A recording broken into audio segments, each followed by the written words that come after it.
Hey, welcome back to Nightshift with Andrea Up Late. Happy Tuesday, everybody.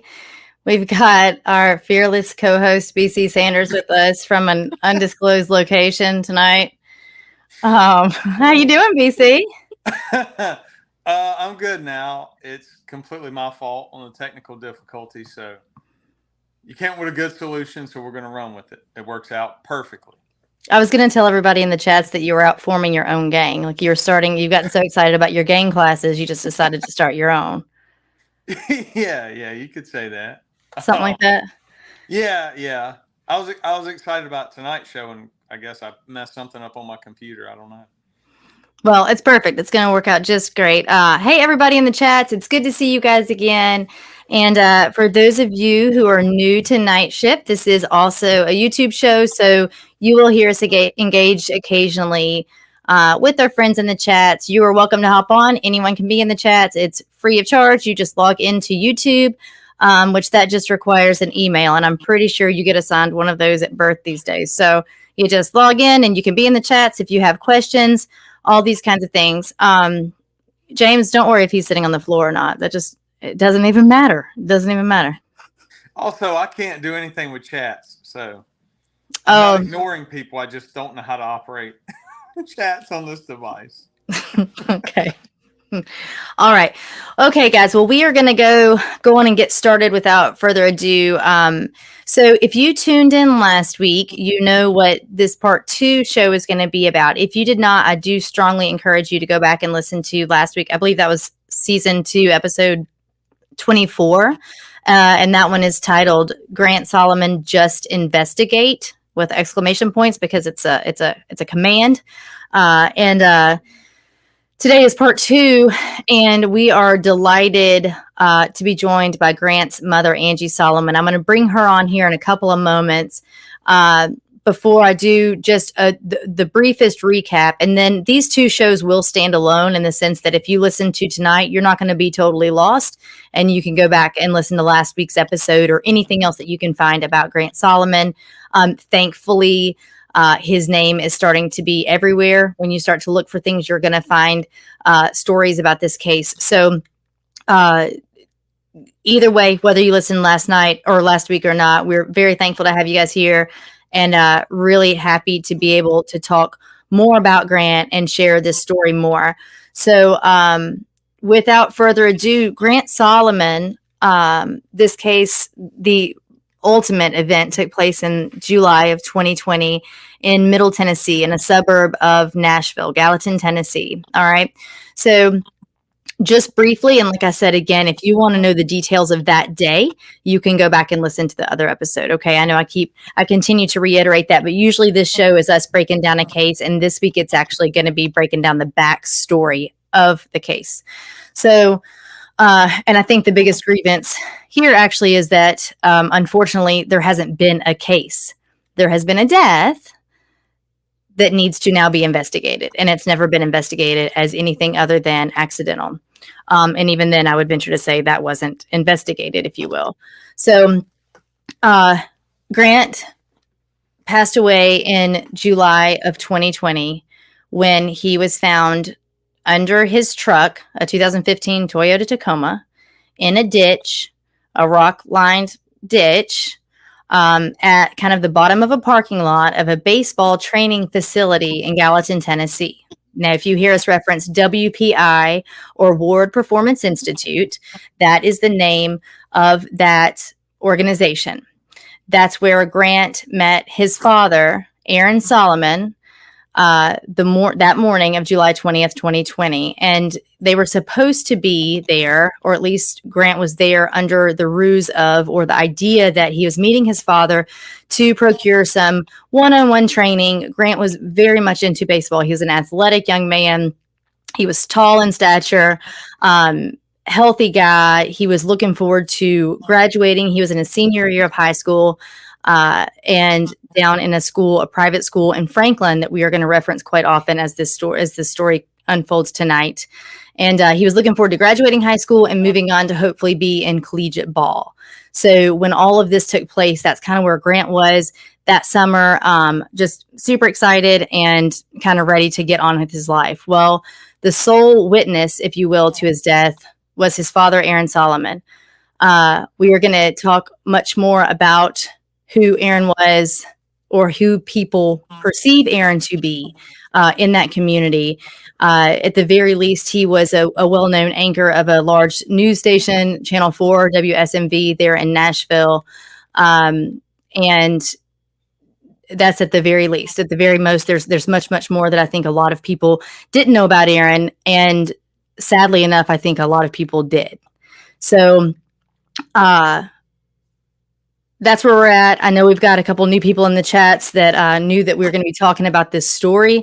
So it's the reason we talk about it the way we are, guys, is because it is now starting to gain the attention of Daily Mail, Dan Abrams, Ashley Banfield, Nancy Grace. We're gonna talk about all of this stuff with Grant's mother. But thank goodness Grant's name is getting out there.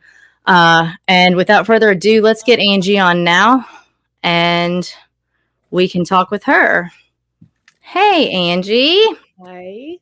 Welcome to the show. We're so thankful you were able to squeeze us in your schedule. Well, no, thank you all for having me on. It means a lot to me. Thank you. Of course. Well, guys, we've been texting and talking with Angie, and I know her schedule is spread thin. And like I said, thankfully, she's been able to talk to a lot of people that are covering this case, her son's case. But because of that, I know you must have, I imagine that you have texts and calls like mine all day long, every single day. I told BC the other day, I said, I'm sitting here texting her like I'm the only person she knows. And she's, I was like, I know she's answering these same questions from a million other people. So I am glad, though. I am so thankful for your family that it's becoming that way, that more and more and more people are talking about your son and talking about what happened that day. And moreover, all of the things leading up to that day. So, would you like to start us, Angie? I kind of gave that brief recap of what that day started as, or what it was supposed to have been starting as. Mm-hmm. But you were in Franklin that day, correct? That morning, you're in Franklin, and you guys, you'll hear us reference Gracie. That's Grant's younger sister. Gracie was she 14 then, or 13? She was 13 at that time. Okay. So Gracie was 13 when this happened to Grant, and she and Grant were very close. So they had a very close sibling relationship. So when you hear us reference Gracie, that is, like I said, Grant's younger sibling. So that morning you were in Franklin, which, you guys, that's about 45 minutes to an hour from Gallatin, depending on where you are. So that's where Angie was that morning, and you get a phone call from Aaron. Is that right? Oh yeah. If I could back up just a little, please. That morning, we got up early. Grant there was an hour drive out to War Performance Institute, and Grant didn't want to go. He had been very clear about that with his father, and his father was determined that he was going to go because Grant had COVID. And Grant had also been talking to some elite coaches in the area, and then also some elite pro baseball coaches who also told him he didn't need to go have a pro pitching style evaluation anyway. And that's what this was. It was just to evaluate his potential, his increased potential, where he's at now, where he could be. And Grant did not want to go. He had texted his father. He did not want to go multiple times, and we get no response. When we got no response, we had something that Aaron didn't like, so we're going to be dismissed. And also Grant thought it was just a real waste of that exorbitant amount of money, which it costs for those evaluations, with him not having full lung capacity. So on Wednesday, he had a lot of, I think it was last time he was on the mound was July 3rd, ironically here in Franklin at Franklin High School. And it was a tournament that they were playing in, summer ball tournament, but it ironically was here. And he really almost fainted on the mound. And that was when the whole team got diagnosed with COVID, and Grant came down with it. And so he had it, but Grant had a really hard time getting over it.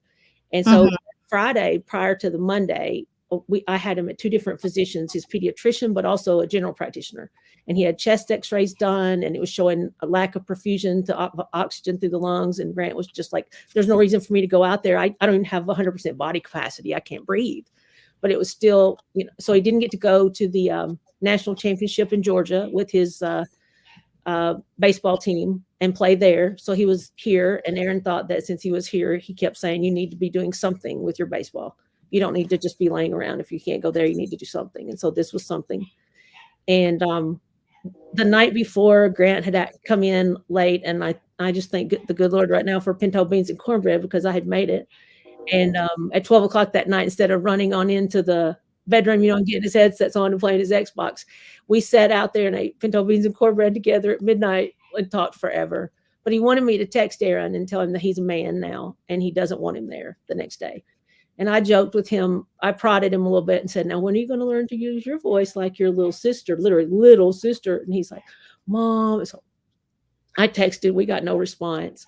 The next morning, Grant was like, I'm just going to go. He picked out the things he was going to wear that morning. He said, I'm going to represent my high school today. And he had all GCA apparel, Grace Christian Academy apparel on. He was happy, as Grant always was, to go. Once he made a decision to do something, he was going to go into it full force, full gusto. And he came over. He ate breakfast that I cooked. He came over and gave me a big hug. And then he walked to the door and he paused. And I was in the kitchen, and he just stopped cold and turned around and looked back at me. And he's like, Mom? And I said, yeah, buddy. And he goes, I don't want to die in Gallatin today. And I ran out. I thought, I still can hear him saying that. And I just can't even fathom that even coming out of his mouth from all the years, just never. And I said, what in the world? What is it? Is it your lungs? I mean, I jumped straight to that. Oh, right. Yeah, my inhaler. And he was like, but I don't want to die. I said, okay, well then you're not going. Try to insert my foot. No, I'm going. And I said, okay, no, I'll go with you, but I'll go in a separate vehicle, and I won't helicopter. I'll just sit in the parking lot, because I was terrified something was going to happen to Grant. Grant had a really a sixth sense about him, but he just really, he had turned 18 6 weeks prior, and he was really stepping into his manhood. And he just kind of looked at me very firmly but gently and just said, Mom, you're not going. Yeah. And I knew that I wasn't going. So he left, and in the drive out there, I thought he called me back, but he didn't. When I got to the truck, he was like, I didn't call for you. He goes, but I love you, and I'll see you this afternoon after Hannah and I get our pedicures. And then he drove away smiling giantly with our dog Babby in the door waving by, and I'll never forget that wave and that big smile and that truck driving out of and then an hour later, I got a call that Grant was dead in Gallatin. Grant was proud of me that morning. One of the reasons he said I wasn't going was because I was going to get on my treadmill, and he was so proud of me because that's just a major accomplishment. And I did. I was on that treadmill, and we never received. Let me go step back there. So when he said he was going to die in Gallatin, I immediately texted Aaron, and I said, Grant has just said he's afraid he's going to die in Gallatin. And there was no response. There was no reaction. There was no action. He just said, that's okay. I'll be there. So we did get a response, unlike all the other texts. But right. I'll be there, which I thought he would be alarmed. And, well, knowing him, I thought obviously that he wasn't, but he should have been alarmed. And then, but I did. I went and got on my treadmill. And, of course, it was always text. Aaron had required text way back into the years of our marriage, because even if we were in the same room together, we had to text each other, because he was getting a record of our conversation. Yep. And so we still had to do that. And so we didn't call. He didn't call me. I didn't call him. And I was on that treadmill, and his number popped up on my cell phone. And I knew something was horribly wrong right then. So I was on the treadmill. I put my feet off to the side. I said, is it Grant? And he said, yes. And I said, is he alive? And he said, I don't know. And that was how I found out. At that point, though, in the background, so immediately I'm already jumping off the treadmill. I'm trying to find my keys, which I can't find. I'm just walking out the door, just in oblivion, whatever I've got. I don't even know if I have my purse. I don't know. But I was yelling, where is he? Where is he? Where is he? Is he, because Gallatin's an hour away. Mm-hmm. it was July. It's 106. I think that day it felt, I think it was 106, 103, but it was so hot. And I kept asking him, where do I go? Where do I go? And Aaron was being yelled at by, it sounded like 2 or 3 men in a building. And they were screaming at him, "You're not going anywhere. You're not going anywhere unless you answer these questions." And he was like, "Where is he going? Where is he being taken?" And they were like, "We're not telling you. You don't need to know. You're not going with him." It was just really heated, angry discussion between these men. And I was like, "Aaron, tell the men it's his mother." And he was like, it's his mother. And it was just too loud. And I said, "Okay, everybody's got to calm down. Stop yelling." And Aaron, calm down. Stop yelling at them. Tell them it's his mother. And I need to know if I need to, where to go. Am I headed toward Vanderbilt or am I headed toward Gallatin? Because I'm an hour away from both in rush hour traffic. It was COVID, but it was still going to be. Yeah. I want to interrupt you real quick to remind people of that, because we talked about it a bit last week, but we forget, thankfully we forget some of that, but everything, we were at the height, guys. This was July of 2020. So you got to think in this part of the United States, around mid-March is when things kind of slowly started. People were starting to wonder what was going on, and things were slowly starting to shut down. By July, that was like the pinnacle. Everything was shut down. So just remember that when we talk about traffic patterns, when we talk about potential witnesses, when we talk about all of these things, that plays a part. But go ahead, Angie. Like, for instance, it took me about an hour to get there. But at that time of the morning and having to cross Nashville and hit the 65 and then cross over to 40 and then back to 24 to head out toward Hendersonville and Gallatin, that area, it should have been an hour and a half, an hour and 45 minutes, because I would have gone against traffic, gone with the flow of traffic, the heavy traffic twice. Mm-hmm. Mm-hmm. And I made it there in an hour. So that kind of shows the flow of traffic. I was by myself. Gracie had spent the night with a friend the night before. And Aaron called me back and on the way. And he said, when back to the men yelling at him, one of the men in the room that was yelling said, "Sumner, tell her to go to Sumner Regional." And I was like, Sumner Regional? Oh, okay. We don't know if he's alive, and we're going Sumner Regional. Why aren't we going to Vanderbilt? But I take off, and on my way, he had been let go, and he called me back, and he told me at that time a completely different story than he was telling other people, which I didn't know for about 48 hours. But he told me that the truck had, like, if the truck is sitting on it, like if this is the truck sitting upright, the truck had just fallen over on its side and trapped Grant under it. And he said the truck was laying on Grant like that, with Grant's head here, and Grant was talking to paramedics, but his feet and his lower body was trapped. So it would be as if that truck were up on its side, and Grant was laying under there. And he said he was talking to paramedics, and that he had blood coming out of his mouth, and that they were working to get him out, free him from under that, just from the truck being laying on him. And they were taking him to the hospital. And so I immediately turned around and called our best friends, he's a physician. He was waiting for my call. And I called him, and he said, "How bad is it?" And I just relayed the same story. So he and I just discussed what we were to expect. Like, probably we can get the hemorrhaging stopped. There may be internal organ damage. We get the hemorrhaging stopped. He should be okay. You may be looking at a broken pelvis, maybe broken bones. He may be sidelined for a while. He's probably going straight to surgery. And we both agreed on that based on what he told us. So I went in to this situation thinking that Grant had been literally mashed by a truck from the waist down. And I drove, and as fast as I could drive, and I made a wrong turn on I-40. I made a wrong turn going around Nashville, and I hit and went I-40 east instead of staying and curving around the city. So I ended up having to make a U-turn at Fessler's Lane. And I was so mad because I had hurt time. And as I turned around, I was like, I probably should have my hazards on. And I pushed my hazard button, which always worked, and it wouldn't come on. And I just immediately looked in the corner of my car window and I said, "There's no emergency, is there, buddy?" And that was his time of death. And so I knew in the car, I felt his presence there. I felt him with me the rest of the way. And I got to the hospital. I got out of the car. I couldn't find my way in. I kept calling Aaron, who wouldn't answer. And finally, it was just such torture. And finally, he answered. I said, "Is he alive? Is he alive? What's going on?"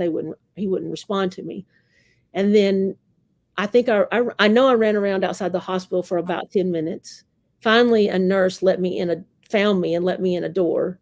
And I knew when they were taking me down to the ER too, that I knew I was right, that he wasn't here. He was above, not here. And so they were taking it, because in COVID, one person or none. And in an emergency like that, it was one person. That's true. It was life threatening, but they were letting us both, we were both going to be down there. So I automatically knew that. And then I said, as I was riding down, I was begging her to tell me. And she said, "We're almost there. We're almost there." And I said, because I used to work at Vanderbilt in the ICU, and I've worked when bad news was brought to families. And I knew if I saw the chaplain, that I knew that would tell me. So nobody ever told me that Grant had left or left this earth or passed, Yeah.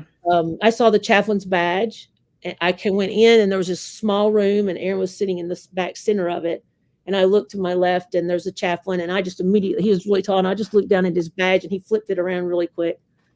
And all I remember then is I just hit the floor. I know the nurses were in there, they were all sitting in chairs around the room, but I was on the floor for a while. I don't know how long. I know I was loud, really loud, and just in total disbelief. And then, when I finally got up off that floor, I don't know how long I was down, but when I finally got up off the floor, I went to the back of the room where Aaron was sitting, center of that wall, and I just said, I started yelling and cursing at him.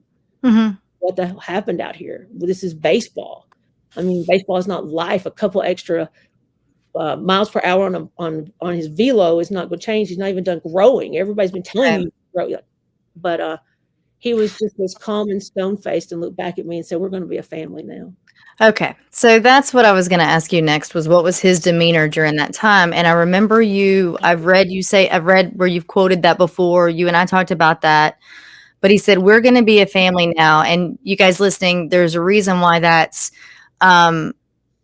important that he says it when it pertains to this case, and just incredibly eerie, to be fair. Did you have any kind of reaction to that when he said that to you then at the hospital? Or were you just still in shock? Well, I've been through, I wasn't completely in shock, because I've lived through so much horrible, horrible trauma, unrelenting trauma, that I have learned to be able to separate it. So I was in shock, but my cerebellum will record anything. My frontal lobe may be going, "Oh, what is going on?" But my records, and I don't remember at that second or moment what I said back. I know I was like, "What?" But then the only concern was getting to Grant. Right. Well, I was kind of like, "Enough of you. You've done it. This is the same, just so messed up, and you're not there." So void of personality, very glass-eyed, and I just turned and wanted to see Grant. Was anyone else at the hospital that you knew, family or friends, when you got there? No, it was okay. No, it was just me and him, and then the nurses. Right. I don't remember how people arrived. I remember the important ones to me, but I don't know. We went. Let's see. I know that his stepfather and mother arrived really quickly, and then my biological parents arrived really quickly, and I was having a difficult time processing that one, because I was just kind of like, "Whoa, how you guys were we'll touch on it a little more deeply here in a moment, but you guys were estranged at that time, right? Yeah, I would say worse than that, but yeah, you and your biological parents. So we didn't know each other, but they were there really quickly. On the way out, Matt, the doctor, and I had discussed. Gracie was actually at his house, being out with his daughter, her best friend at that time, and So I called my other Cammy, his wife, my best friend. I said, hey, at first I was like, he said, just let Gracie sleep through it. It sounds like it's going to be a long day. Right. And then when I tried to push the lights on the emergency lights and they didn't come on, I called Cammy right back and I said, wake Gracie up. I think she might have to say goodbye to her brother today. So I was waiting on Gracie. I had also called Hannah on the way out there, his friend, and her parents were trying to get there as fast as they could. So they were behind me. Yeah, they were. They were behind me, and then they let Aaron and I go back and see him. He insisted that he went with me when I went, and then his sister showed up, and they basically said, "You're in charge of everything, Angie." So for the past years prior to that, all 18, almost 18 years, I was subhuman. He did that to me in court. He destroyed me in every way. I didn't, he made it out that I don't have a brain and then I have all these addictions and I have mental illness and all this. But in that moment, I was the boss. And for that whole week, I planned everything. But I said, okay, I want Gracie in first. I don't want anyone to tell her what has happened until she talks to me. And I want everybody out of the room. So I waited on her and I had to tell her that he didn't make it. And then I wanted to be the one to tell Hannah. And then I was the one to tell Wynn, his best friend. And I told them to make sure that there's a crowd gathering outside. I said, make sure it doesn't get outside the hospital until I've been able to tell Wynn. And then he can go back and tell everyone. And that's what they made happen. And I had delivered that news. And in the meantime, Gracie and I went back there together to see Grant and Hannah and I, and Gracie and Hannah and I. And Gracie and I spent a long, long time with him, probably 3 or 4 hours. And I spent a little longer than that. But I started to notice the rigor mortis setting in, and I noticed in his hands, and I didn't want Gracie to see that. And so I said, it's time to go. Yeah. So that was when we left. Well, let's in BC, of course, you're in different locations, so I can't just bop you right now and whatever. But if you have any questions or anything, you just obviously pop in. But let me ask you, Angie, we'll switch it up just a little bit. When you first saw him, because we know how important this is to potential investigation, can you tell us a little bit about how he looked in terms of, him looking like everything's consistent with the story that Aaron gave you? I mean, he looked perfect. He looked perfect.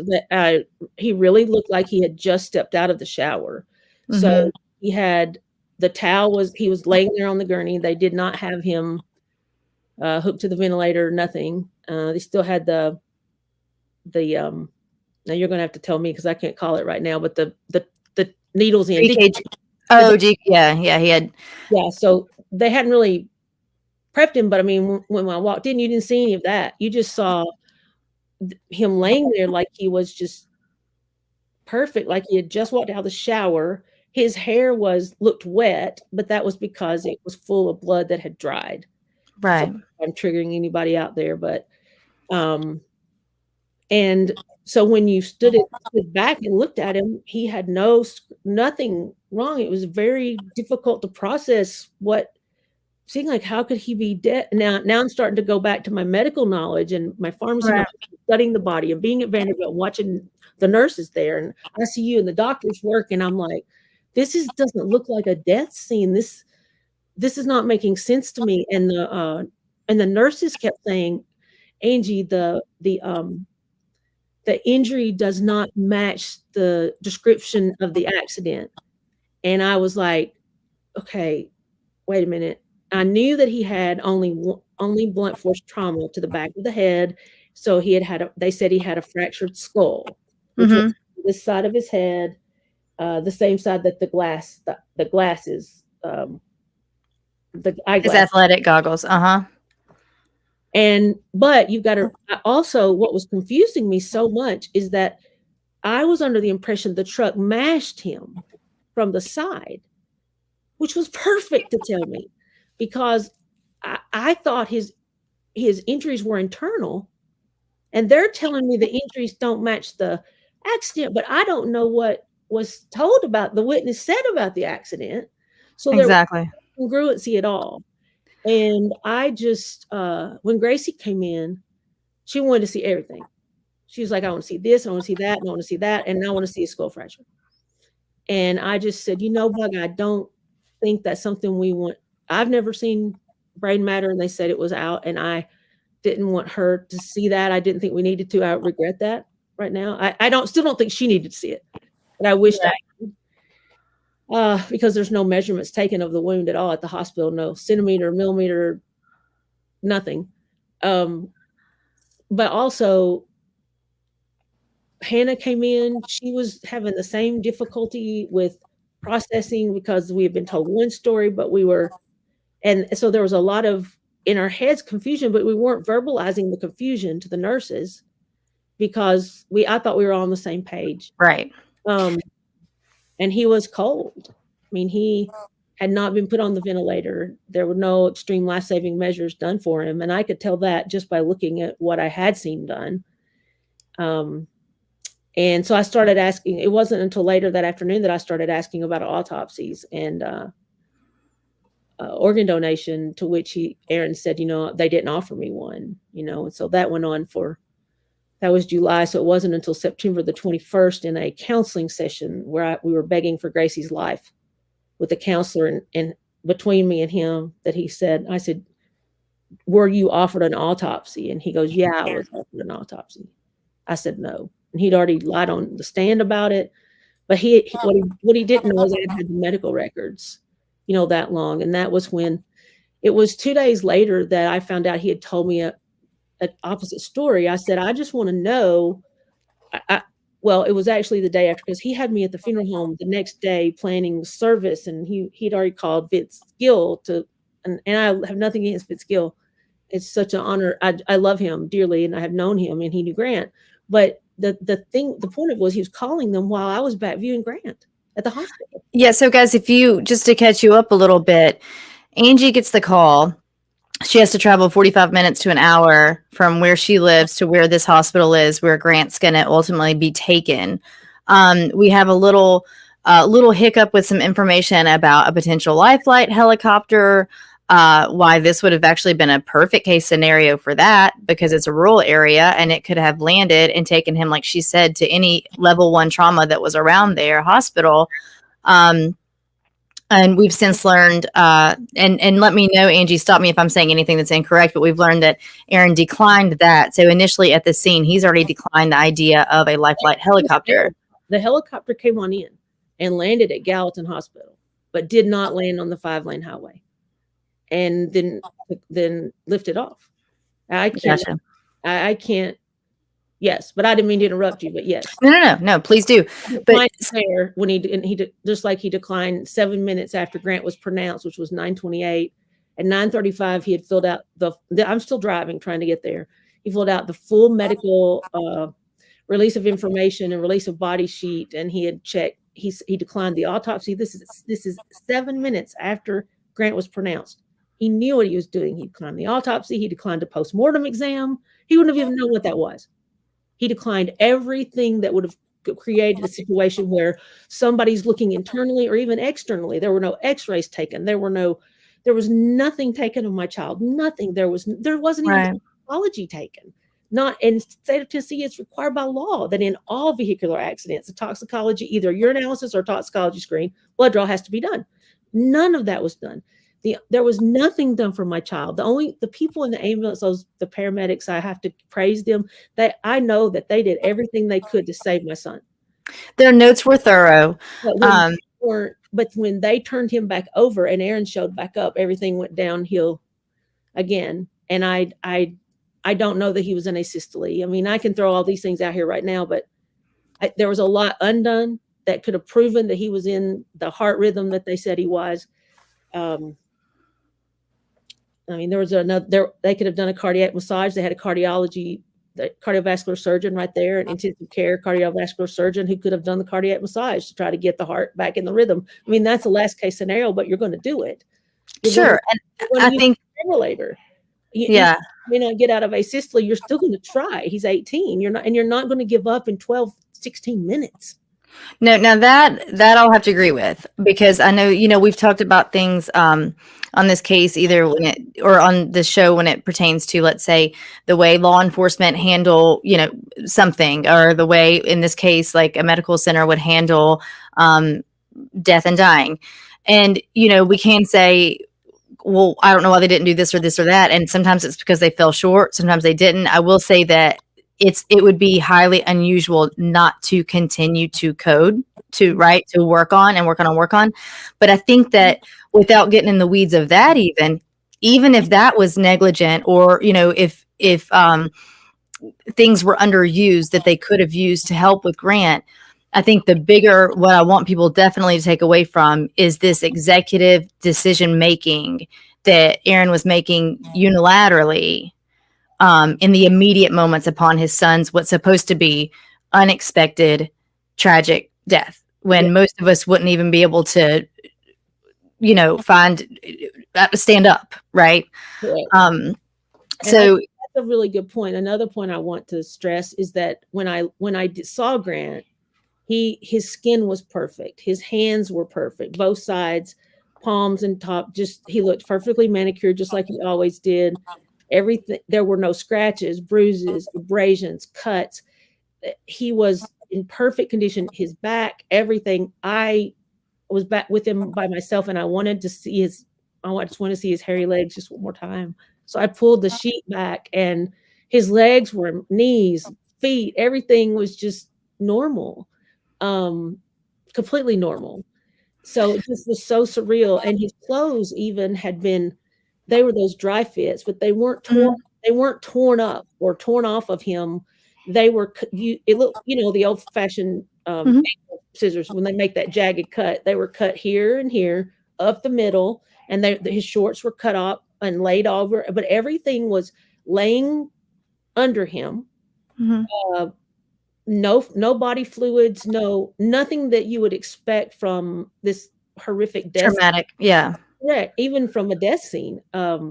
He was just, it was as if he were just laying there in his clothes and they had been cut off of him. And the nurses looked at me as time moved on, and his shoes that he wore, which were turf shoes, and his socks were laying over on the sink.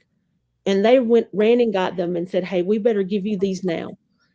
And I said, "Okay, thank you." And I held to those, and the socks were just as white as they were when they left the house. The shoes had no scuffs, no marks. Though relatively new, he probably worn them on a field maybe twice, but they were relatively new. There were no scuff marks. And you got to remember that at this point, I'm still thinking he was mashed. It wasn't until the next day we were leaving the funeral home, and I told my girlfriends they were really already watching him because of our past history. I also don't want to ride with him. I've got some things I need to say. And so I got in the car, and on the way I said, I fought for Grant all my life, and I always knew that I could see him again when you took him. But this time I can't fight because he can't come home. Yeah. And so I said, I just have a question. So in my mind, I'm thinking, what in the world was on top of him to mash all these organs? And I said, what part of the truck was laying on Grant? Was it the front, which would be, I think, heavier maybe? I was thinking, or the cab part, right, where the doors and stuff, or was it the back tailgate, which I thought would be less heavy? And he said, the truck wasn't laying on him. It was pulled over him. He was under it. I was like, wait a minute. You've let me believe for 36 hours? And he goes, yeah. And then I found out later that he had been telling everyone else at the prayer vigil and everything this opposite story than he had told. It got heated, and he passed the entrance to the house. So I just told him to stop, turn around, and take me back. But that's when I found out. And then as the night went on, my girlfriends were here, but also all the boys would come here every night, and the girls, and we would sing gospel songs and pray and be together till like 3-4 in the morning. But after that, my friends, I started saying, what do you all know what happened to Grant? And they all knew this story about being the truck dragging him down the asphalt, or being run over and dragged into the asphalt, down into the riprap, and him being under the truck. Right. And everybody was already talking then, even at the prayer vigil that night. They were adults were already discussing how that is not possible based on how it looked. So if you go back in here, and we're going to play a clip now, and then BC, I've got some questions for you, but Aaron's account, what Angie is saying is that depending on who he talked to and when he talked to him, it's kind of the version of events that they got. So it may be different. And I think the most differing would be what he initially told Angie, and then what the story kind of initially or finally rested as. And he told her, if you missed the first part of this, that the truck was lying on its side, like it had flipped over onto its side onto Grant. We come to find out that here is, if you are listening, I'm showing a picture of the truck. It is on all four tires. Grant was actually found underneath the truck, but not underneath a tire, not pinned underneath. So there it is. Here's a different vantage point here of the truck. We're going to talk more about that scene and what that looks like here in a moment, but his story changed rapidly and in a big kind of way throughout the first few days after Grant's death. Let's take a little look. If you listened last week, you heard this couple of minutes. Bear with me and listen again. It's worth repeating.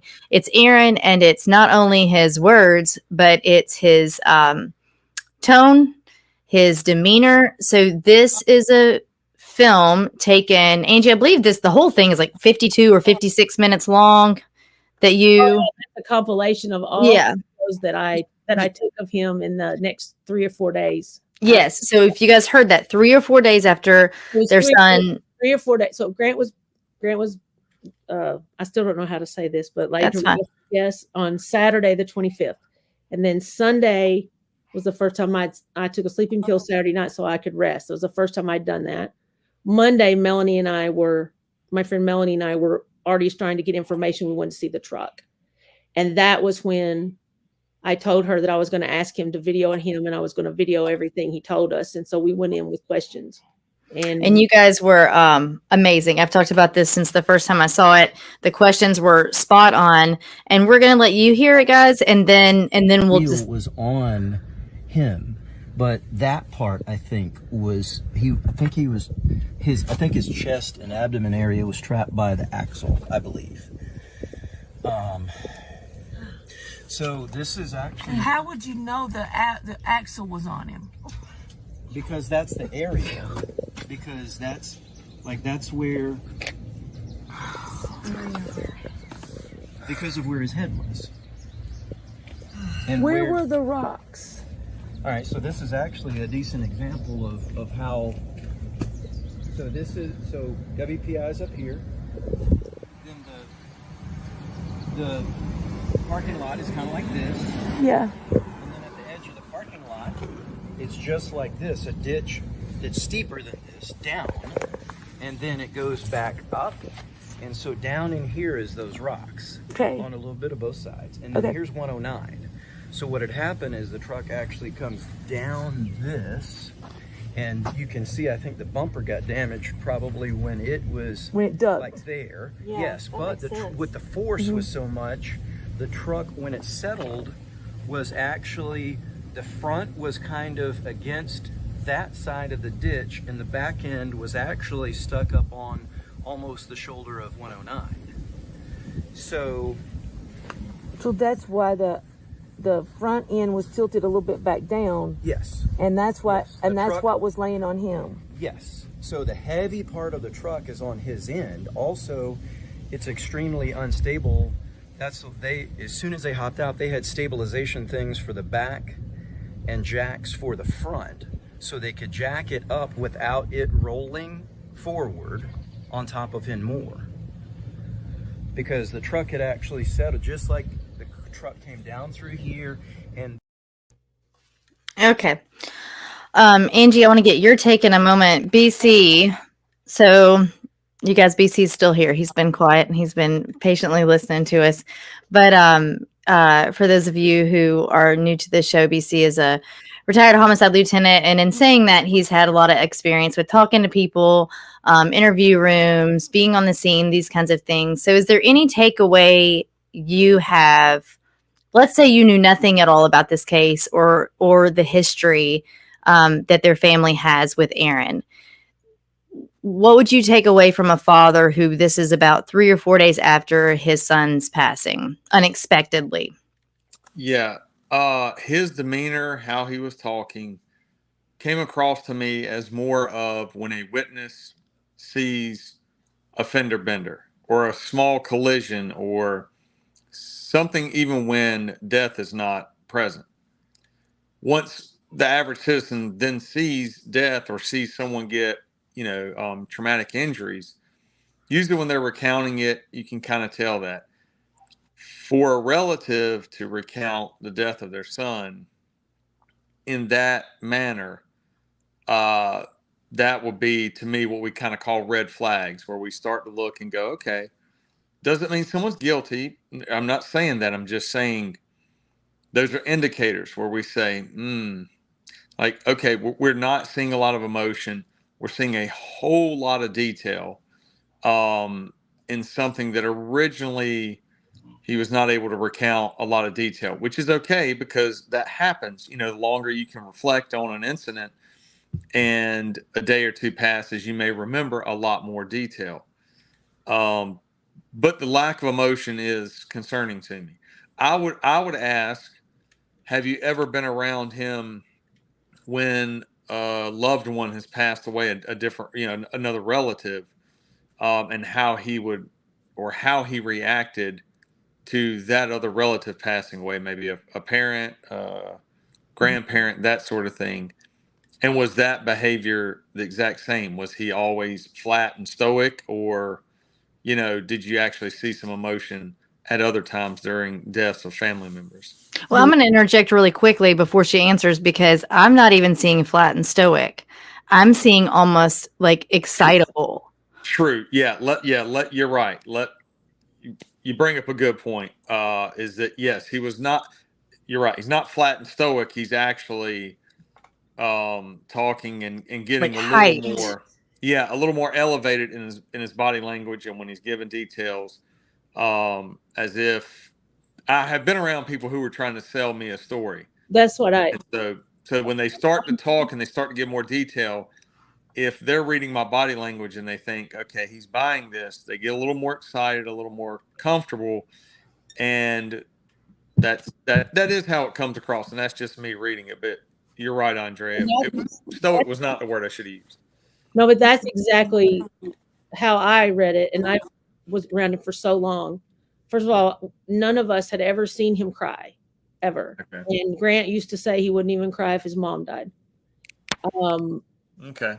But also, what I see there is, so the role I was playing that day was, I'm confused, I don't understand, I'm pitiful, I can't remember, I need to record you so I can listen to this again tonight because it will keep me up all night. You did amazing, by the way.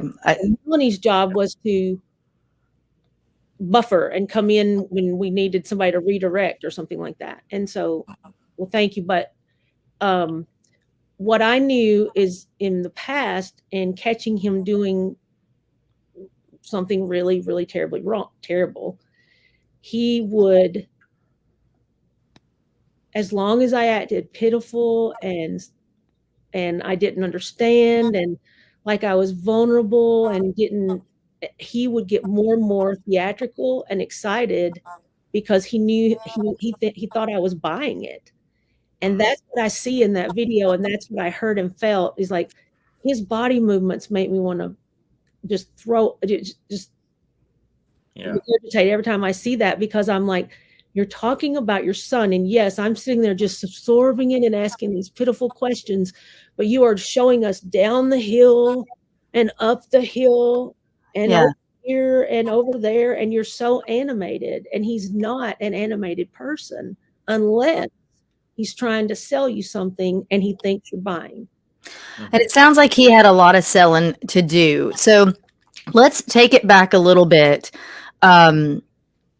I mean, this show is only so long, and we're going to wind up. We might pull you in for another episode, Angie, at some point because I want to make sure. I do really want to make sure that we're thorough, and there is so much to tell that every little piece of this puzzle plays a part in the culmination of events that led to July 20th and the reason behind it.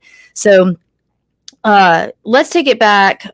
Was it 2013 that you guys got a divorce? Is that correct? It was 2013 when Gracie had told me what he was doing to her in the bathtub, and I had 6 weeks and didn't know, and he took the children out of their beds, filed for divorce, and then I was on my back fighting for them. It was 2014 when that was actually final, and I was just basically told by a very well-known attorney that I needed to, I was band-aiding my attorneys, just trying to hang on because he left me with nothing. But this attorney was somebody that took it pro bono, and she said, you know what? You need to live to fight again. You're going to sign it. So I signed everything that they wanted me to sign to save us, the three of us.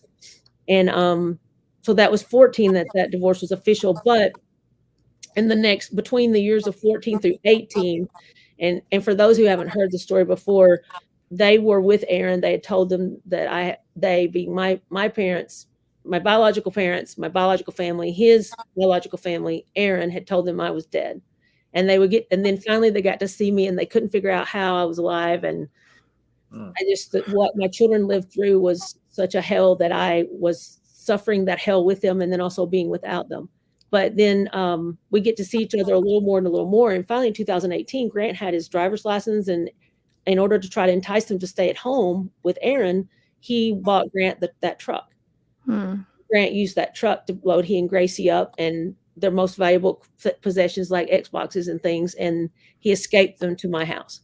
And so then 2018, they never went back in September of 2018. And they lived with me from that day until the time that this day in July of 2020.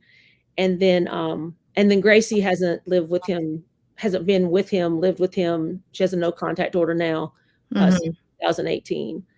So important and I also think it's important sometimes when we go through things and we hit on all these different topics, and I don't mean to interject, but a lot of people will ask, well, why?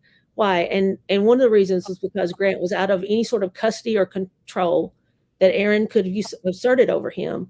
Aaron lived through Grant, lived through his baseball. He lived through Grant's intellect. These were all things. He lived through his height. These were all things. Grant was 6'4" and weighed 210. These were all things that Aaron aspired to be. And he lived through that, and he controlled every second and every moment of Grant's time. And when Grant turned 18, he had no way to do that anymore because there's no custody agreement. And Grant he knew that when he turned 18, Grant had testified in court over and over again. And even said that, I'm afraid my father will kill me. And the court said, well, you're big enough to take care of yourself with your height compared to his. So that's literally, guys, I don't want you to miss that. There was a time when a judge, quite literally, and Grant was still a minor at this time, literally used the words that Grant was a big boy. Essentially, you're fine, no matter what these allegations are, and we're going to talk about them. I'm sorry, Angie? And he said, you can take care of yourself.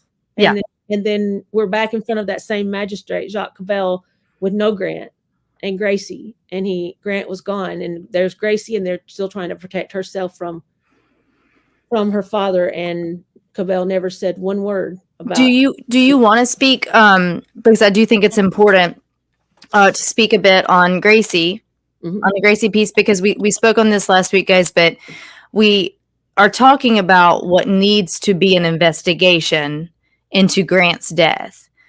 And while Angie is living with that, she and Gracie are both living with what Gracie endured at the hands of her father. So that's a whole separate piece. That's its own individual part of your lives, right? So in 2013, you said is when Gracie came to you. Gracie came to me in 2013 and told me that he was sticking a bar of ivory soap up in her privates every bath. And This was a big deal at our house. He wouldn't let me bathe her. I was pushed downstairs because I was harmed in so many ways in front of the children, because sometimes I would just outright defy him, and I'm going to bathe her myself, and that was a no.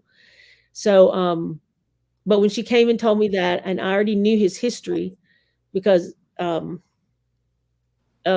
being a sex addict, I just never, I was like, oh my God, never thought he would do this to our daughter. I never thought this would happen. And I felt like really dumb in that very second. And also, oh my God, I've got to get us out. I've got to get us out of here. And, he had told me prior to that if I ever told what was going on in the house to anyone outside the house, I'd never see my children again. So I'd reached out to a doctor that kind of runs an underground railroad for domestic violence victims, and that we definitely were that at that time. And so he was going to help get us out, and he told me to keep notes on my phone about what was going on a daily basis, and I did. And I went to pick the kids up at school one day, and I left my phone on the counter in the bathroom. And when I got back, I knew he'd have it, and he did. He was standing in the bathroom again, but this time with that blank but very angry. So he had emotion, not the sadness, but the just couldn't control it. Like he's red and he's raged. He said, I told you never. And he threw my phone in the toilet. And from that moment on, I had 6 weeks and didn't know it. I was trying to get us out and trying to get myself like strong enough, because I didn't even know it was domestic violence. I didn't even know I was a domestic violence victim until they tried to commit me. My parents and he tried to commit me to the hospital in order to tie me up so they could get rid of the kids. And the doctors are like, we need to talk to you. There's nothing wrong with you. Like, they're saying you're mentally ill and that you have like horns and diseases and all these things, but you're a domestic violence victim. We're calling the police, and I want to send my social worker in. And that's when they brought in the cycle of abuse and put it in front of me. And that was when I realized, and I was brave enough in there with the officers there to defend me. Mm-hmm. Press charges. I was brave enough to say yes, and they're only with you for so long. I want to touch on that too, because I think that we have, of course, we're talking about Grant. We are now inserting Gracie's story into it all, but you have your own story in all of this, alone. And I think it's just very important for people to hear when they listen to this show that what you just said, when you said, until they put the cycle of abuse in front of me, I didn't understand that this is what was happening to me. And I've heard you on other shows, and I've read some of your writings about, I do think when we've talked about it on the show, but like the pendulum can swing so slowly sometimes that before you know it, these things have happened to you, and this life has happened to you, and it's not your own, and you didn't know it was happening to you until you're already at the other end of this like spectrum, if you will. And so this doesn't make someone, guys, like naive or unknowing or any of these things. It just quite the opposite, because it's actually quite the opposite, because the person wielding that against you is a very devious, deceptive, slow moving, calculative human being, and they're literally isolating you, removing you from family, removing you from friends, setting you up, making you believe that you don't know, that what you know is not what you know, and back then we didn't have the internet with terms like gaslighting, sociopaths, psychopaths, exactly, coercive control in courts. I didn't understand. I knew what was happening, but I didn't know there were words to define it. And that's happened since everything the kids and I have been through, that now I'm so thankful that girls and guys too, but that can look at those things now and go, wait a minute. I'm learning about gaslighting. I'm learning about the cycle of abuse. I'm learning about some of the red flags, controlling the money, controlling the food, controlling the children, controlling you. Aaron would make us, he'd pick the color of the day and then make us all match him. I mean, there were some of the most insane things that we did just to keep the peace at that house. I believe it. Uh-huh. And I think that, and you touched on sex addiction earlier. So you guys, this was a diagnosis. So this isn't Angie just like flippantly saying that about him. So they went to a psychiatrist, and they had, before, when she talks about the control, he had made sure that she'll speak to that, like when you would make dentist appointments or doctor's appointments or hair appointments. I mean, yeah, that he had to be present in them all. She could never be outside of his, I would say, earshot, because I think he wanted to fully make sure she wasn't telling any of these things. And I think it's also just the manipulative, like, emotional piece of it, right? To let you know, like, make no mistake, I am your handler, right? And in saying that, when they went to see a mental health professional at one point, finally they actually diagnosed Angie with PTSD from her time in the marriage with Aaron, and Aaron was diagnosed with a sex addiction. So that's what she was speaking to earlier. And I think it's important to also note to those who haven't heard before that I don't speak about something unless I could literally go to boxes and pull the receipt. I learned really early on, when this attack and assault against me and the children began, to keep everything, to record everything. And I did that for, 20 years going on. Now we're going on 23, that I still keep. Like, I don't speak about it unless somebody wants to question me. I can literally go show you the text. I can show them the piece of paper. I can show them Dr. Ann Futrell's notes from the sex addiction and how she wanted to take him on as a patient because of her concern for our well-being and the things that she also saw in him. And as a matter of fact, I was blessed to run into her in Publix the other day, of all places. And it was just such a wonderful thing. She's been following everything, and she's, really proud. But she just, she said there was a lot more that I just didn't know. Yeah. And I know that's true. And, but I also think it's important if we have to end the show, that people understand too, that relational, Gracie was like a doll to Aaron, and he coddled her, and he sexually abused her, and he raped her for years. And Grant knew that was going on, so much so that as Grant continued to grow, Aaron put a lock on the outside of Grant's bedroom door to lock him in instead of the other way around. And Grant was incredibly just brilliant, and he would watch him quietly and observe and watch the computers and watch what he was doing. So he knew so much about him.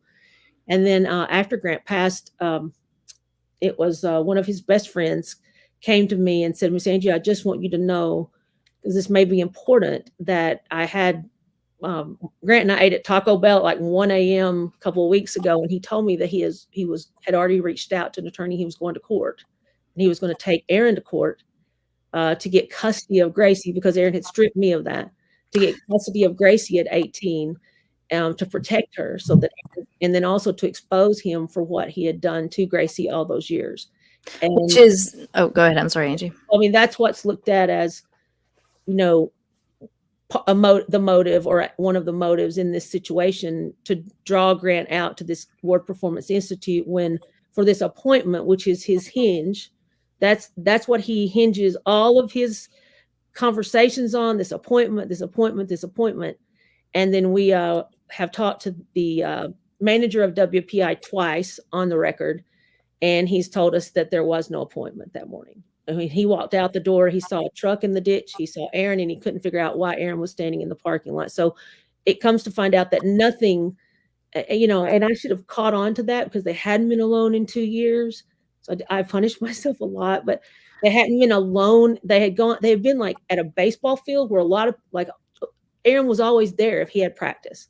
So he was always going to be watching, but they weren't alone like they were that morning. And But it also stood reason that when you say that about, we always second guess ourselves and everything, but Grant had expressed to you that I think he was feeling more confident, as he approached his birthday. And so I think if he was going to be alone with Aaron, that's when it was going to be. I think that he was starting to kind of stand on his own 2 feet in that way, and had the confidence of knowing that, like you said earlier, you can't control me now. Like you don't have that power over me that you had before.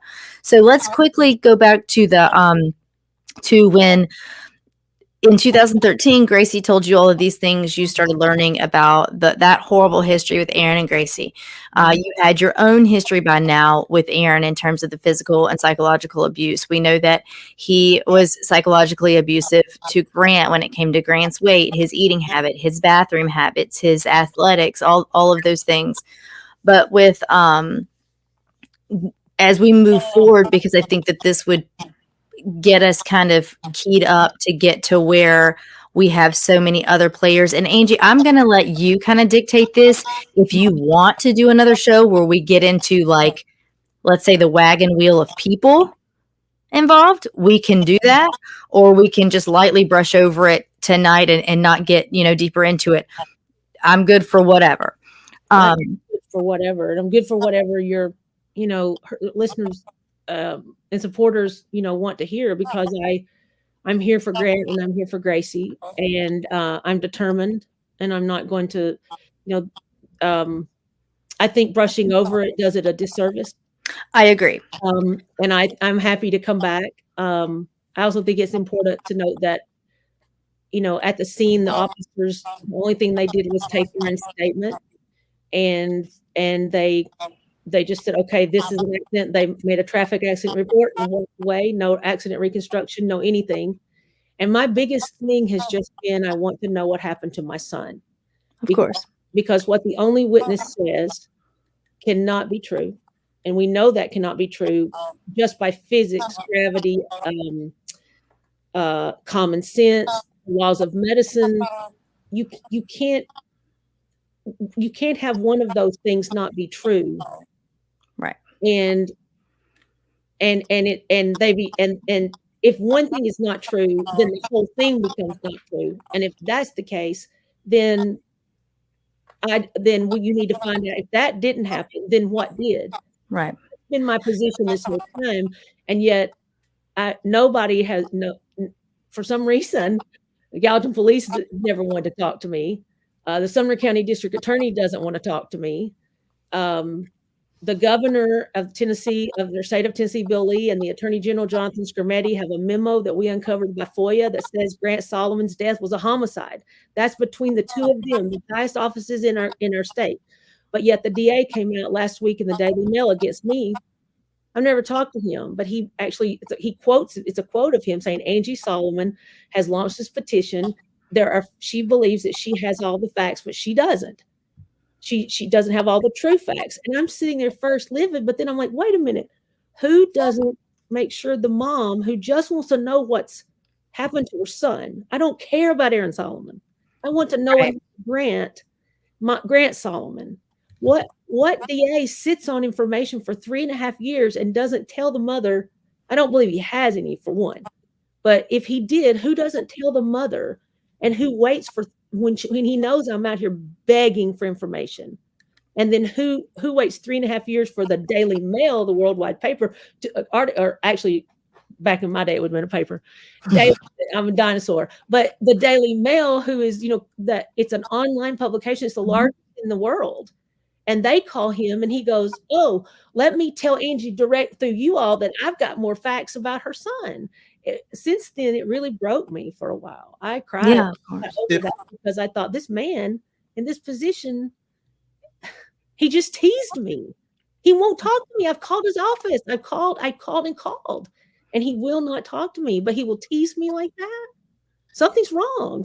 When you see the smoke, there's fire, period. And so, but I've just always wanted to know what happened to Grant.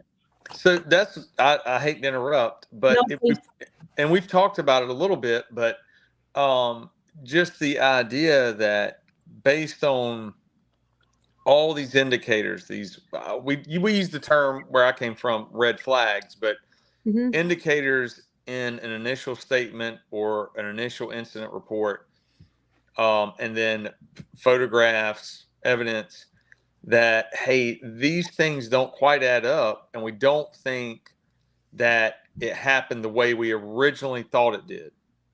So agencies oftentimes, and you see it happen in cold cases and that sort of thing, where families will come forward and say, I don't agree with this, findings that you told me back, 10 or 15 years ago about the death of a loved one, or even within a year or two. Sometimes families will say, my son or my daughter, or whatever, did not commit suicide, and you all investigated it and said it was a suicide. Mm-hmm. And then you sit in a room and then you go over things and you have to explain, this is in fact, say, a suicide, and this is why we have these findings, and you go through the case. Mm-hmm. That is what families need. And Yeah. so, Andrea and I've talked about with this case, just the idea that initially a lot of mistakes, it looks like, were made on scene. Mm-hmm. Right. So if an agency were to look at what you have and the information you have, the vehicle, and go back and say, okay, we're going to take this investigation, start from scratch, start re-interviewing people, go out, do measurements, do reconstruction, reenact the incident as we're being told that it happened, see if those injuries will be consistent, and you work the case the way you would have at minute one. So I do wonder, and the way we understand it is that this department is not going to investigate it, or is not looking at the case and kind of what people use the term reopen it, but to actually investigate it. And this will be for the first time, it sounds like. Yeah, right. And the first time I talked to the lead, I guess, officer on the case, Ty Wilson, he was like, he said, "Hello, Miss Solomon." And I said, "Yes," because I've been waiting on his call. And I said, "Yes." He goes, "What can I do for you?" And then I asked him, I had a friend who's a detective in another jurisdiction, but retired, and a really good friend. So he given me a list of things to ask. And one of the first thing I wanted to know was about Grant. I wanted to know, was he asking for me? Was he talking the things that your mama's heart just can't, I can't go there and get back up if I go there too long. Mm-hmm. So, but he said, "I don't look at the subject. I'm not interested in the subject." And he referred to Grant as a subject. And I was like, oh, fortunately, Melanie was on that call with me too. And I said, my friend Melanie's on the call in case I don't remember things, because it's been a very tough time. And yeah, said, "Did you block the lanes of traffic?" "No, ma'am, we didn't need to block all the lanes of traffic," because I was supposed to ask, "How long did you block the lanes of traffic?" Well, I said, "Well, okay, then if you didn't block them, then I don't need to know how long you blocked them, but you did an accident reconstruction, right?" And he goes, "No, there was no accident reconstruction needed. We took the word of the only witness, and it was just an accident, and we just closed the case." And I said, "Okay, my next question was, well, who is the person in charge of accident reconstructions?" Because I was going to call them next. So I asked him that question. He said, "I am." Okay. So it was just stop, stop, stop. And then I had an attorney here, just a good friend, that said, "Let me see if I can be a liaison." And he's very well known. He's a former officer himself, just a good man. And he said, "Let me see if I can call out there and just see if we can get a meeting with the chief, with Don Bandy. Let's just see if we can we just want to know what happened. We just want to know what they know, just like you're talking about. Sit down with Angie and tell her what you know."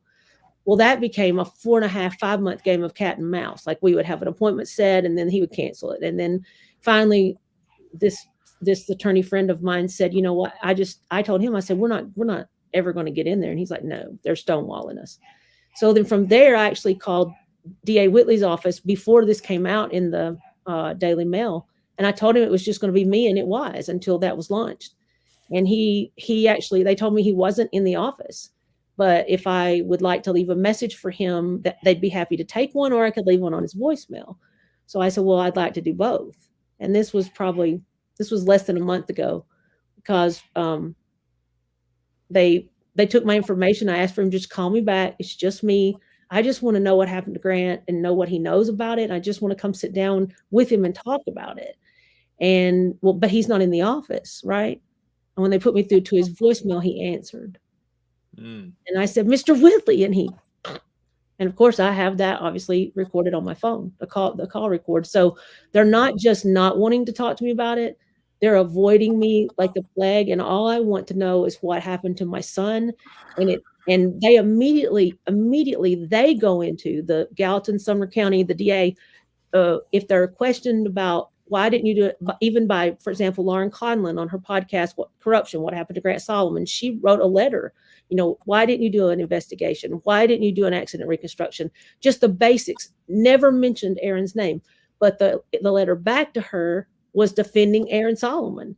That was not what her letter was about. Yeah. And in the Daily Mail article, he actually says he goes into Aaron Solomon is this is not a criminal case. People can call it a conspiracy, but it's not one. So it's kind of like thou dost protest too much. Like, we're not talking about him, but you all keep bringing him up. And for some reason, if you don't want me to know what happened to my son that day, and what I mean is, he couldn't have been dragged. He couldn't have been tumbled under a truck. He was too wide to have been upright on his side under the truck. There are no burns on his body. That undercarriage was hot. So if none of that could be true, all I want to know is what happened. The hospital lawyered up, the paramedics lawyered up, everybody out there lawyered up after I started asking questions. And for some reason, there seems to be, in my opinion, some reason that they don't want me to know what happened to my son. And there could only be one reason they don't. Something happened in Ford, and they know it, and or they didn't do their jobs, or they're covering for someone.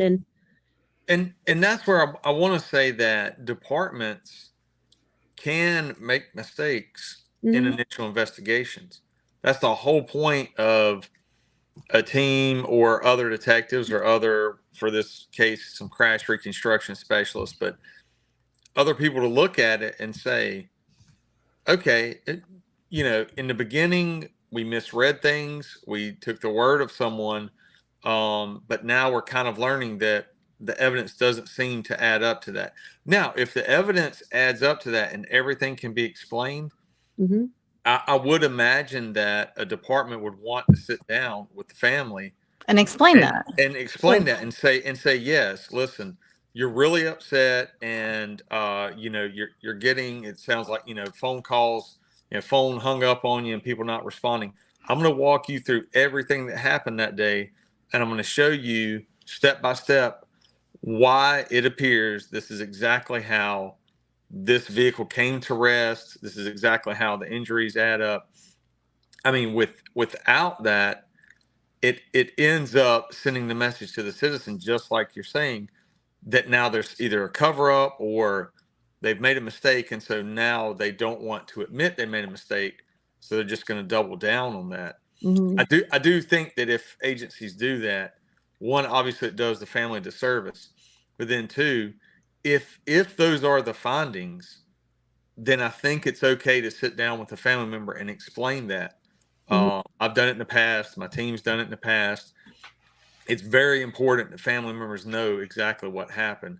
Right. And if mistakes were made, then you go back and you correct those mistakes. And and you come out looking like the good guy too, And that's all I ask for is transparency. But I mean, from the minute, like 7 days after the incident, I was hung up on by the lead. He hung up on us. Just literally, he asked Melanie how to spell her name, and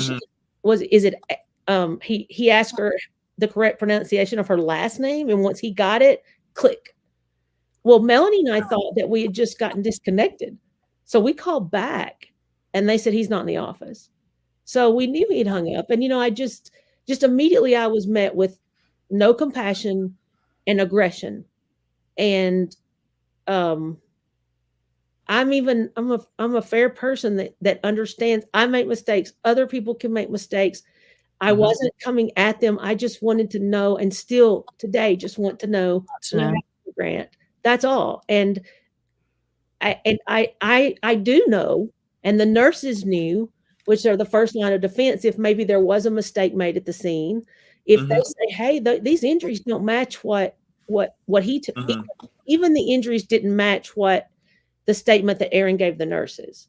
Right. So if that doesn't happen, the first thing they do is run it, up the police flag, up the flagpole back to the police, say this is not right. And the way he's behaving, the doctor said wasn't right. Making the calls he was making. She'd never seen a father do the things he'd done before. So let me say that human beings do kind of act very similar, and then we act different, so we do have different patterns of behavior. Again, that would be a red flag with a completely unexpected death that should be inexplicable. At least initially, that's what it sounded like. He didn't know what had happened, that he thought maybe the vehicle popped out of gear, rolled back. So there would be a lot more questions that need to be answered. And I would imagine people wanting to move a lot slower and saying, I can't explain this. So now I want to know why this vehicle was faulty, how it popped out of gear.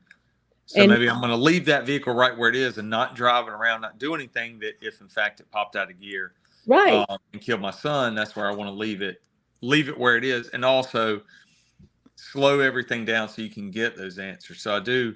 And anytime things move fast like that, or scenes are wrapped up, under an hour, it doesn't answer this question. He just towed to a mom and pop tow lot, and Aaron went and got it himself 3 days later, and that was it. So, I'm the one so far, and I need to thank all the people out there that support us and are behind us. I mean, goodness, there's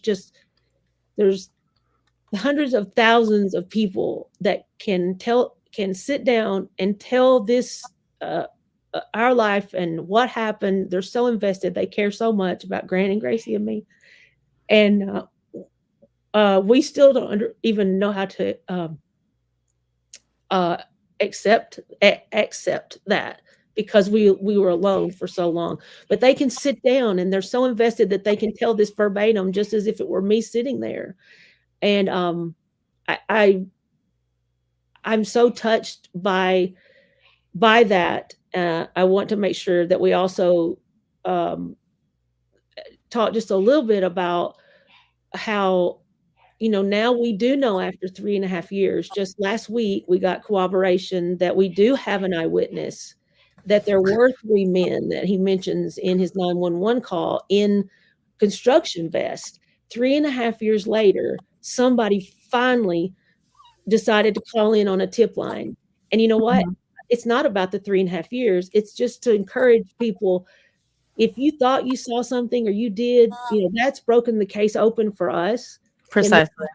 And just to continue to call in and to, but for me and this team of people that have stuck with us and been by our side, we've done the forensics on the truck. I've done those things that the police would have done there.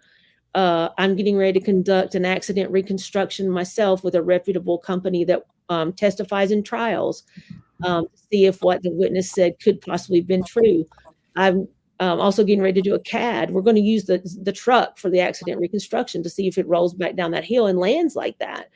And then there's also the CAD that we need to have done, which is just the computer version, as you know, of the topography, and then also there's the exhumation and autopsy, because the answer lie was Grant. I mean, Grant has he has one injury, and it's an occipital, supposed to be an open skull fracture on the back of his the back left side, if you were behind him, of his skull, and there's a missing bat.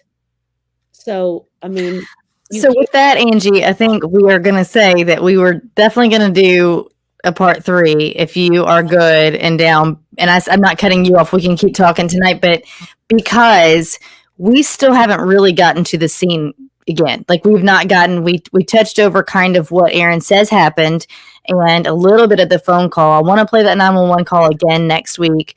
And I want to start at that scene. You guys, I will tell you that I think, what was it, Angie? I believe it was an active scene for 57 minutes. that was So less than an hour, we have the sound of sirens coming in from a 911 call. Actually, it's less than an hour from the time the call took place, from when dispatch picked up the call and took it. We have all of the records from dispatch. Angie was kind enough to send those over. We talked about those a bit last week, but we have we need to talk about the scene. We need to talk about why it would ever be reasonable. You know what? I'm just going to go on and give you, it's never reasonable that the death, accidental or otherwise, due to potentially a vehicle, even if you take Aaron out of the picture entirely and his history out of the picture entirely, I think that that's why I want to keep stressing that we don't have to know this terrible history involving Aaron to know that this standalone doesn't make sense. That's right. The scene itself doesn't make sense, and how it was handled does not make sense. It only adds to it when we know all of the rest. And there's still so much you guys don't know if you haven't read about this case yet. I encourage you to do so. I want you to go to you can go to Freedom for Gracie, Justice for Grant. There are Instagram pages. You can go to YouTube. You can just Google this stuff. You will find it. It's out there. Once Angie was able to, and we'll talk about why you couldn't, but once she was able to speak and speak loudly, I think that nothing short of that, Angie, is what has gotten these wheels greased and what has fallen upon ears, and it's growing and growing and growing in audience capacity and just people that are aware of this case. And so I'm so thankful that you were able to get that site out there and then finally able to use it to the, in the way that you intended originally. So there's a petition, there's the justice, I'll send out all the links. I'll put it back on Instagram like I've done before. I'll put it on my stories, but there's you can sign a petition to help press the arms to or not even reopen again, like we said, just to actually make this an investigation. And to BC's point, if they investigate and they find nothing, I would be highly surprised. But if they find nothing, they find nothing. If they investigate and find that they missed things initially, or things weren't done per protocol or the way they would do it per policy, great, then just do it. Then just do it. And then and now you guys look like the saviors because you've solved this thing that no one knew needed to be solved prior, right? So I think that that's why we're here. And just like you said a minute ago, Angie, like, that's another reason that we always talk about every week. We generally do. This is not an unsolved case. I think last week I said it was an unresolved case, but we generally do unsolves on this show, and that's primarily exactly why, like what you were saying, because like you just said, you got the tip just recently about the witnesses, right? And so that's something we haven't even talked to you guys about this week. We're going to talk about the fact that Aaron said there were 3 men there with him. For a long time, people thought no men were there with him. Then Angie was able to get some sound, magic work done that, kind of cleared up that audio. And then we could hear the word of a man in the background. And now she's got confirmation of some things so, but that's just now. And this happened in 2020. So that's why it's so important that we talk about things like this, because you never, ever, ever know where someone's at in their life that maybe back then there was some reason they didn't come forward, but now they'd be willing to. So it's huge. It's taken all of my brain space and my heart, and we've been pouring over this. So I just really am appreciative of you to take your time and open your heart to go over, your story yet again. And I know it's all tirelessly because you need this for your son, and I fully understand why you're doing it, but I do appreciate it, and we are super thankful for you doing that. And you impress me at every turn. I've said it before, but your tenacity and your wit and your quick thinking is, precisely what has helped grow this the way it has and get you where you're at. And I would say from an outsider's point of view, I've said kind of a whole lot. I'm sorry, I'm rambling, but I just really want to get that across to you, that from an outsider's point of view, something that could have just been quiet and never talked about again is doing just the opposite. And like I said at the beginning of the show, you guys, Angie has been able to talk to, there's been Dan Abrams and Ashley Banfield and Nancy Grace took on the case. Daily Mail has covered it. We've got, it's on TikTok, it's on TikTok. So, it really is. And it's really due to your efforts, Angie, and you've been amazing with all of this. And I do want to talk next week on, we talked about a lot of the dirty, but there's a lot more dirty where that came from. I'd love to come back. I can make that work to come back next week. And, okay. I think, you just summed everything up perfectly. but I'm not going to stop fighting to know what happened to Grant, and Gracie needs to know as well. And I'm not going to stop fighting, protecting her and helping her get what justice that she wants or needs. And, if you took, I think what you said there, I'm so glad you brought it up, because it's something I always try to stress, and I didn't this time, is that if you took Aaron completely out and you take our histories completely out and you take the motives and everything completely out, what happened there that day does not make sense in any angle you look at it. And there were only 2 people there. And even that second, the witness's statement, the survivor's statement, cannot be true.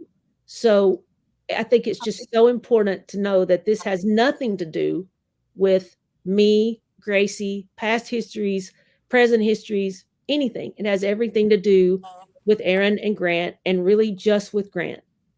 And so all I've done is Grant deserves that. He deserves more than me. He was brave, and Grant knew the decision that he was making for us, for Gracie and I. And he's a hero, and he didn't have to be, but he is. And I'm going to do everything I can to make sure that we find out what happened, and that he's remembered for who he was, not for how he left. And that was just the most loving, wonderful, big, goofy, even in spite of everything, he was just everything to Gracie and I. And, we're still trying to adjust, and we really haven't at all, to life without him right here in the middle, wreaking havoc and making us laugh and sleeping in and having tons of food in his room, and, all those little things that, so he deserves it. And I thank you for him as much as anything, and for Gracie, because it means so much to her. And I know it means so much to Grant. And then to everyone that supports us, is just like you all. The things that we've talked about off record and everything has helped me so much to understand and process things. And that's what I'm still looking for, is to understand and continue to learn and to process and to figure things out. And that's what we're doing. Well, you're definitely doing it, and we appreciate you, Angie. I'm gonna put you backstage, and we can work out some details. Okay. But thank you, you guys. Say goodnight to Angie. I will say, so you're aware, if you couldn't see the chats, Angie, when I first brought up a while back the idea of a 3rd episode or talking about some more details, and we agreed that it would be an injustice not to do so, we had a few people in the chat saying, "Oh, please no, please, we want a 3rd. We want to know what's going on." So people want to know, and they genuinely do care. So I'm going to throw you backstage, and then BC and I are going to sign off. But I'll get right back to you in just a sec. Okay. All righty. Let's see. Maybe if I can work this thing. All right. Okay, BC. How are you doing in your bunker over there? I'm good. I'm sitting kind of uncomfortably, but I'm okay. Well, you guys, we are going to wrap it up tonight. That was a big, heavy show. But again, I've said it so much, but I think it's true. You and I have talked about it ad nauseum, I think, every single day, right? And so it's I am so thankful I feel honored to be able to talk about Grant and talk about this whole case. And hopefully more and more people are going to be listening and doing the right thing and making the right calls. Yeah, definitely. And it sounds like they're chiseling away at it, and that information about potentially a witness is pretty incredible. That's huge. I can't wait to hear more about that. And you guys, I would encourage you, start to read about it, start to learn, because and sign that petition and call. I mean, you know what I mean? Like there are things that you can do. People don't have to sit and just hope things change, because that's not how things work. So you guys, we really appreciate you. Thank you for coming back to Nightshift.